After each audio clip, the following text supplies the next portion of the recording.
So if you guys saw the first rescue of this gator in a construction site, this is actually the second gator. This is a different gator. It was probably 2 weeks after that first one fell in. They got a call from the guy from the construction site, and they're working that day. They went in there to work early in the morning.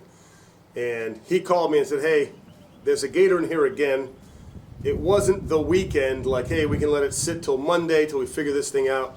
That thing needed to go that day. And if I couldn't make it out there, they probably would have called somebody else who would have killed it. I had a bunch of stuff to do, but I blew it off.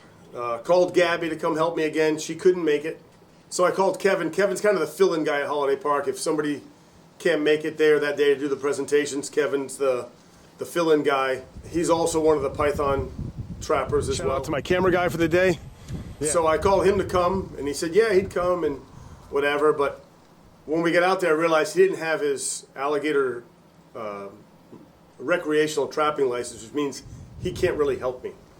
I had taken apart the board that Tracy had made, and I had mentioned to her, hey man, great job with the board, it worked out great, sent her some pictures. She said, what do you do with that thing now? I said, I'm currently taking it apart as we speak. She says, well, you might want to leave it together until that thing's done. Another one might fall in. I said, what are the odds of another one falling in there? Probably not that good. And of course, because I said that, probably the gator fell in. So I didn't have the board. I didn't have time to reassemble it. I just wanted to get out there and see what was going on. So Kevin and I rolled out. The construction guys lowered in a floating, it's like a little floating dock for a jet ski or something. And they had put it in there, and I thought that's perfect. If I can get the gator up on that, then I can just tape his mouth shut and we can hoist him out with a rope under his legs maybe. He's not a real big alligator, maybe 7 feet, 7.5 the most. So I knew this would be a lot easier to get him up and out, just weight-wise. I turned the call box on, which makes baby gator noises, which a lot of times will bring the gator over. They do like to eat babies, so.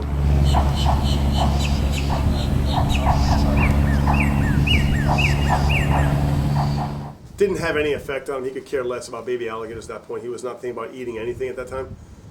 And I was thinking, how are we going to get him? I thought I may have to try to cast on him. And I know he's going to wrap up in on that rebar and snap the line, but I was worried if I got in the water, he would take off. And as we were discussing this, he went down. So I thought, well, let me get in the water. If he pops up, maybe I can approach him and he'll let me get the noose over him. I've had that happen before and it's worked. Usually I don't bother going in unless the water's clear, because if he dips at that point, then I can go chase him on the bottom. If he goes down, he's gone. That is chocolate milk water. I'm not going to see anything. So anyway, I decided I'd get in the water and give that a shot. Maybe I get in the water, I can swim over, maybe put the noose on him. I got nothing to lose. I also noticed as I'm getting ready to get in the water, I look on the side, that 9-footer's back watching me. It's the same gator. He has a little notch on his nose. It's the same gator watching this whole thing, almost looking at me like, I told him, don't go up there. There's a big hole up there, but he didn't listen to me. So it was kind of funny that he was there kind of still checking things out. I just went in as slow as I could.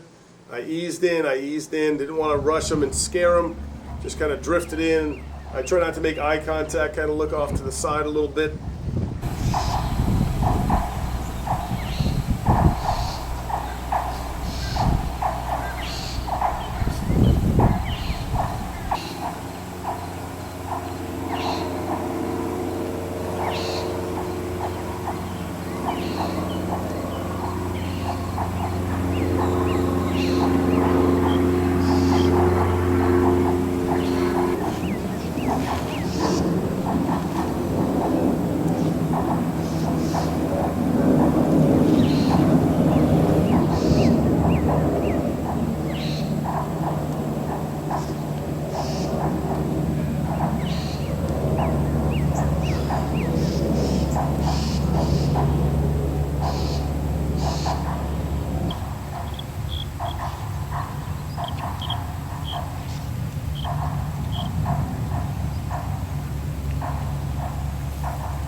And I was able to get close enough where I knew I could noose him, and now I just got to get that rope up, turn that noose over, slide it over his head, and we're good to go.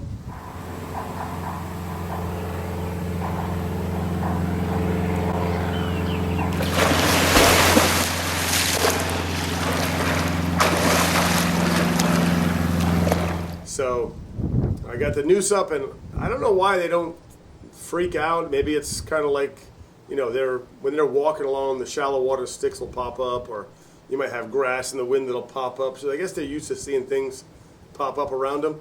And some will take off immediately when I pick that noose up. They see it and either figure it out or just don't take any chances and take off. And this guy, by the grace of God, again, that pit is blessed for me getting gators out of there anyway. And I was able to get that noose up and just get it past the back of his ears. Once it gets to his neck, just snatch that thing. And he was near the rebar, and I wanted to get him out of there as quick as possible, so I just started swimming as fast as I could backwards to get him out of there. And I made a beeline right for that floating platform. And by the grace of God, he didn't get tangled up in that rebar. Got him over there, and I wanted to yank him up in that platform. Relax. Come on, get in here. Come on. All right.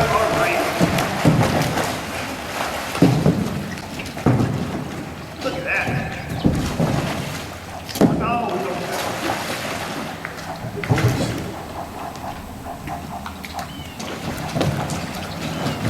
That's what I don't.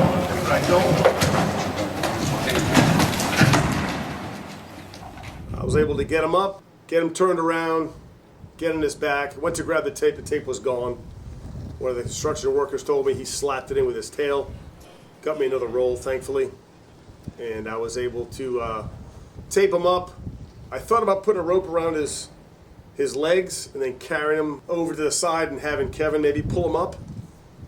Or have Kevin hold the rope maybe till I got up there, and then I would pull him up and over. But he just didn't seem that heavy, so I thought, hey, if I put him on my shoulders, I'll hog tie him, put him on my shoulders, and I can control him and walk him up the ladder. So, all right, usually I like to hog tie him because it's probably not too comfortable for him, but it's the only way I can think of to get him out of here safely. This gator's young and small and flexible, so that's not going to affect him at all. All right. Yeah. How this works. You might just be able to pass him and up. then just try to be as slow and smooth as possible, go up that ladder so I wouldn't spook him and have him kind of freak out, because if he did, I was going to have to lock onto him and he's probably rip my arm out of socket. But the best part of that whole thing is I get to take him out of somewhere he doesn't want to be and put him somewhere he does want to be. If that's what I did all day, it would be easy. All right, let's walk her over and turn her ass loose. You ain't walking that way, are you? What's that? Yeah, I'm going to go that way, though. Oh, you ahead? What you did?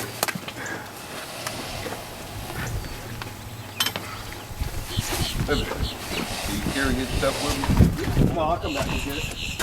You just throw it out here in your way.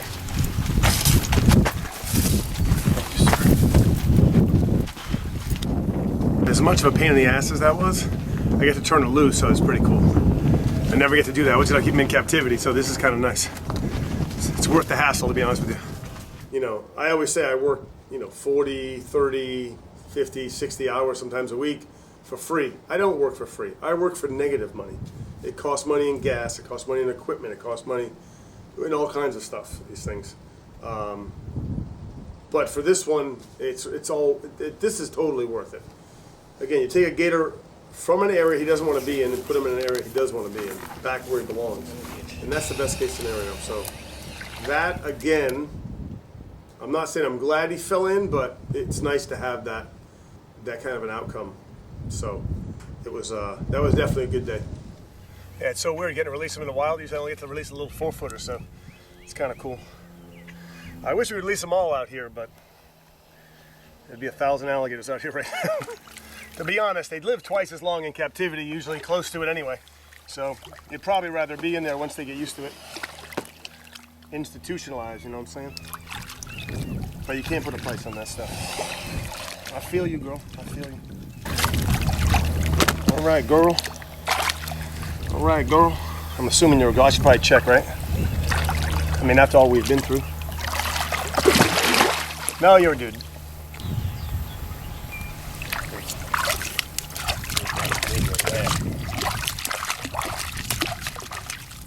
Bye, baby boy. He ain't coming back to you? I hope not. He's gonna regret it if he does. Might not be so nice. That's cool. See if he pops up.